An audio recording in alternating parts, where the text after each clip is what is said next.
Hello and welcome. My name is Roger Quayle, and you are listening to My Life in the Mosh of Ghosts.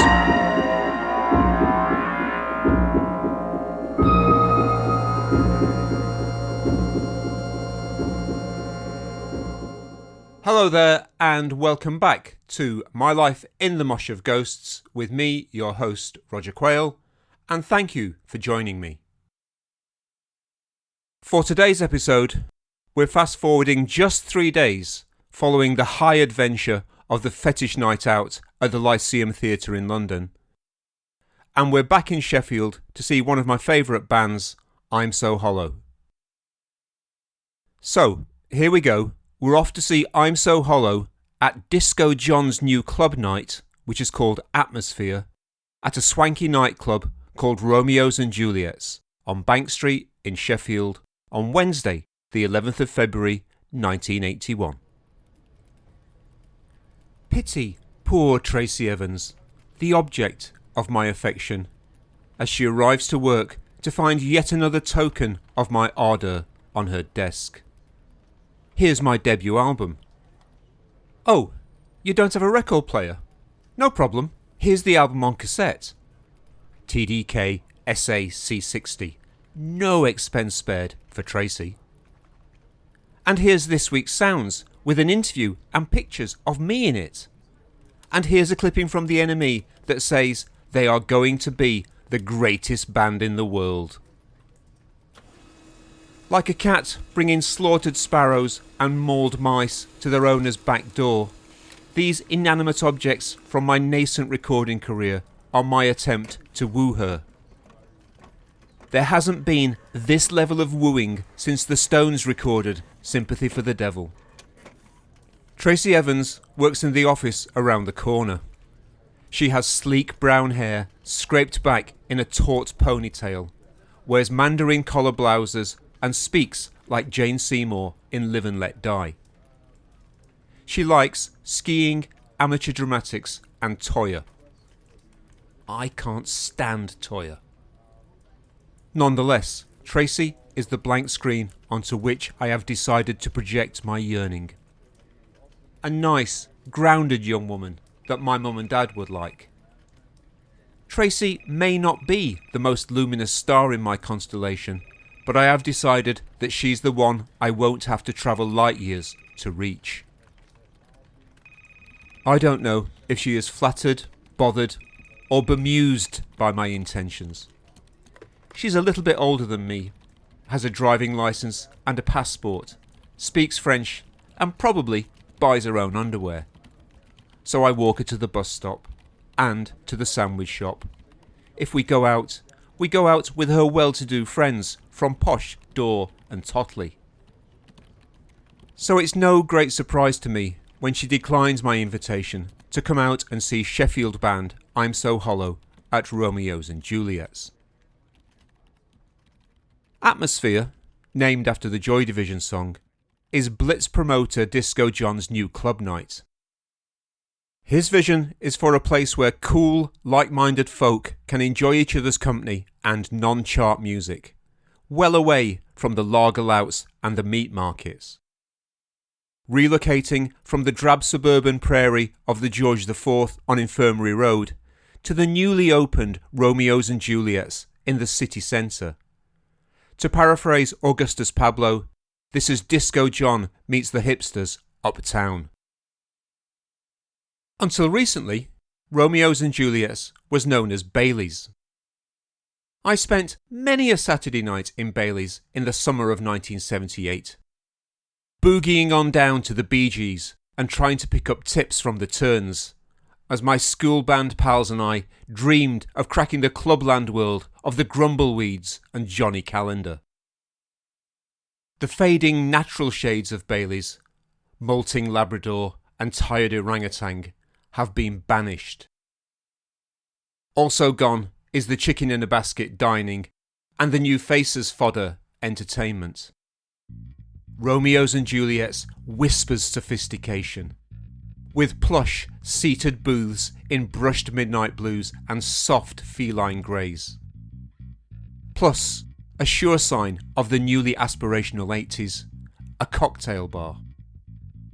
The new club retains the dance floor and stage from Bailey's, and Disco John has spotted the opportunity to hire it on a quiet midweek night, well away from the weekend wannabe Bobby Ewings and their Pamelas. His big idea for atmosphere is to make it a videotheque, so he's raided Rediffusion for a dozen boxy old bush tellies, which are now stacked up on the stage. At the first Atmosphere night, on January 12th, the TVs burst into life with Public Image Limited's performance of Careering, taped off the old grey whistle test. With the sound pumped through the venue's PA system, we immediately stopped talking, drinking and dancing and gawped at the screens, as if John Lydon himself had deigned to walk amongst us on a cold winter's night. So, despite Tracy Evans' knockback, I'm happy to go out on my own. There will be people there I know. Also, given that DVA has just released its debut album to generous critical acclaim and played to thousands of people in London just last Sunday night, I can drag along with me an inflated sense of self-worth as my +1. The roll call for tonight includes 1 cab, 2 leaguers, an artery, 1 letter of ABC and a dasher of Russians. We Sheffield boys keep ligging in our Oxford bags and Oxfam gladrags. Word is out that Disco John has a new video club night, playing fresh sounds by Was Not Was and ESG. And these are the hip new American groups who are warming up the room for I'm So Hollow tonight. The band members take their places between the tellies and launch, appropriately, into Entrance. Joe on drums and Gary on bass guitar are the best rhythm section in Sheffield. Their dense mesh of clattering rototoms and bubbling 4-string nimbleness giving the band its distinctive foundation. Which Way follows. Rod's E-Or meets Eno Don Valley Wine crisscrossing with Jane's tinny WASP synthesizer, whooshing and wittering away like a hyperventilating Hoover. Jane's solo spotlight, The Unbroken Line, is next. Its haunting refrain, I guess you'll see me when you can, encapsulating what I fear Tracy Evans is telling me. I've not seen them since they charmed the Great Unwashed at the Leeds Futurama Festival last September. Since then, they've released a debut single, Dreams to Fill the Vacuum, on their own label, and have recovered from more splits than Nadia Comaneci. With singer Rod away at college in Coventry, and the rest of the band having office jobs, I'm So Hollow march to the beat of a diffident drum. Having no interest in fame for fame's sake, they admire Cabaret Voltaire for both their uncompromising approach to music making and the way they manage their affairs. This has brought the Cabs success on their own terms. Worth her waif in gold, Jane Wilson looks out on us with impish indifference. Tuesday Weld on a Sheffield Wednesday. She's previously been dragged along to Romeos and Juliets by the girls from her work, swatting away the sloshed, groping barflies as they swayed around the handbag cairns piled up here and there on the dance floor. Jane's been dreading this gig. I'm So Hollow finish with Distraction, which doesn't so much borrow from Roxy Music's Ladytron as to kidnap the lady, hide her in a Broccobank basement and wait for a letter from Brian Ferry's publishers. It's the 5th time I've seen I'm So Hollow, and I've never seen them play a bad gig. Looking at the crap in the charts, the look, the photos, the motels, new wave carpetbaggers one and all, it seems absurd that I'm So Hollow are still unsigned. A thrilling band, friendly faces, plush surroundings, cool tunes, potent liquor, and lots of tellies. Atmosphere is a success, a proper cathode rave. Next day, hungover, I'm in a greeting card shop on Chapel Walk, picking out a Valentine card for Tracy Evans. I'm not going to sign it, because I know that she'll know it's from me. Part of me, the shy, inexperienced part, rather likes this state of affairs. Building the pedestal, sculpting an ideal.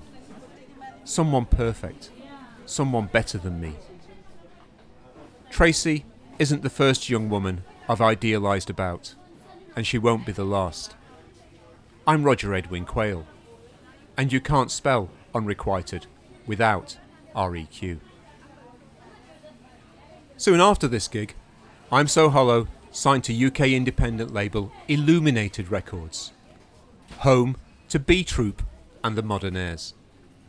Their debut album, Emotion, Sound, Motion, was released in October 1981. I'm So Hollow split up shortly after. Jane Wilson is a writer and a passionate advocate for animal rights.